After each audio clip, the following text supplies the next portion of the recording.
In today's video, I'm going to teach you how to add a guest to a project in Asana. First, open Asana in your browser or the desktop app and log in with your account. Take a second to confirm you're in the right workspace or organization, especially if you switch between multiple teams. You'll see the workspace name near the top. Make sure it matches the place where your project lives. Next, navigate to the specific project where you want to add a guest. You can find it from the sidebar under Projects or by using the search bar at the top. Open the project so you're looking at its task list or board. Once you're inside the project, look to the top right for the Share button or the Add Members icon with a plus sign. Both open the same sharing panel.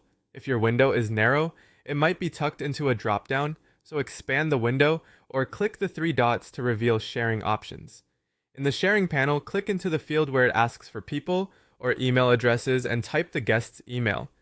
A guest is typically someone outside your company's domain, like a contractor or a client, and Asana treats them as limited access collaborators.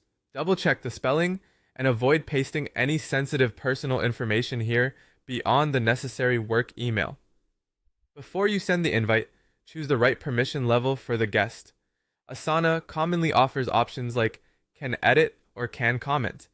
If you only need the guest to review updates without changing tasks, select a more restrictive level. If they'll be contributing tasks or updating statuses, give them edit access. Keep in mind that permissions apply to this project only, so the guest won't see anything you haven't shared with them. When you're ready, click invite or send to deliver the invitation.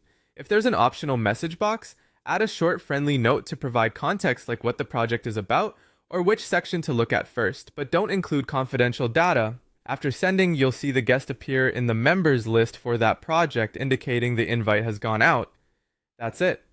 You've opened Asana and logged in, gone to the correct project, used the Share or Add Members button, entered the guest's email, assigned the right permissions, and sent the invitation.